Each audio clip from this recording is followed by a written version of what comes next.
Representatives from 30 Iraqi tribes are in Damascus to show their support for the Syrian government. The tribal representatives expressed solidarity with the Syrian people and leaders. They also voiced their support for the Syrian army in its fight against extremist militants. The Iraqi tribal representatives say the two countries are facing similar challenges in their battle against terrorists. The Iraqi army has been fighting foreign-backed insurgents in the country's rest of Anbar province since early January, and the Syrian army has been engaged in a fierce battle against Takfiri insurgents for nearly 3 years. The U.S. intelligence chief has warned that foreign terrorist groups in Syria are preparing to attack Western targets. James Clapper says terrorists from across the world are gathering in Syria, where they're running camps to train people to carry out attacks in Western countries. He estimates that there are now about 26,000 extremists in Syria.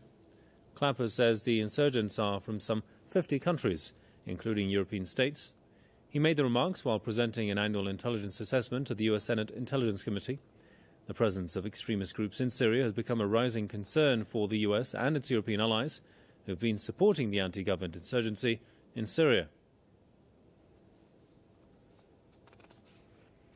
For more on this, let's go to Madison and talk to Professor James Fetzer. Welcome, sir. Professor, I mean, wasn't it clear from the very beginning that these terrorists would be making a comeback to their respective homeland and cause the fear Clapper is warning about? Well, it's very strange on multiple grounds. Now, remember, Clapper is the same man who told the Congress that the NSA was not conducting a massive surveillance on the American people. So the question is not whether he's telling the truth. The question is, why is he telling us this kind of lie?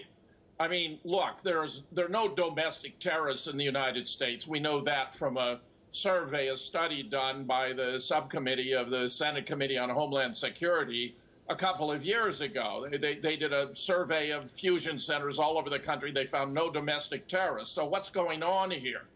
There's a move in Congress to allow Israelis to enter the country without visas. That means that there's no control on bringing Israelis into the United States if they want to create chaos in the United States. And I'm particularly troubled by multiple reports we have that the Super Bowl on Sunday might be a target to create a justification for a military crackdown in the United States. You know, allowing anyone from any country, especially Israel, when they have a history of false flag attacks, is the worst possible idea. I'm terribly troubled, too, by this parallel. 9/11, which was a fabricated attack, was used by Rudy Giuliani, the outgoing mayor of New York. In fact, his reelection, the election in New York was supposed to take place on the very day 9/11, and Rudy proposed the idea he should stay in office because they needed somebody experienced. I'm very troubled that we have a situation in New Jersey where this game is going to be played, where you have the governor of New Jersey who's in deep political trouble.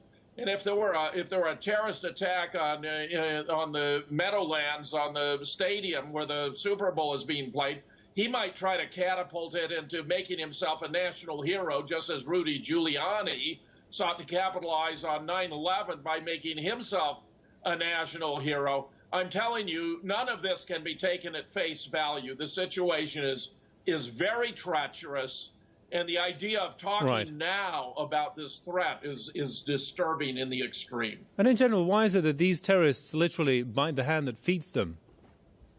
Well, that's a great point. I mean, there's several dimensions to that, too. Number one, Al-Qaeda is a creation of the United States. I mean, these were our representatives in Afghanistan, where Osama bin Laden was directing the resistance against the Russians to get them out of their occupation.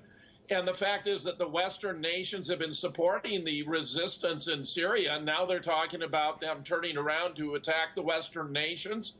I'm worried that this may presage or anticipate the Western nations performing false flag attacks inside France, Germany, England, and so forth, and blame them on the Syrians using this kind of rubbish coming from James Clapper as a justification.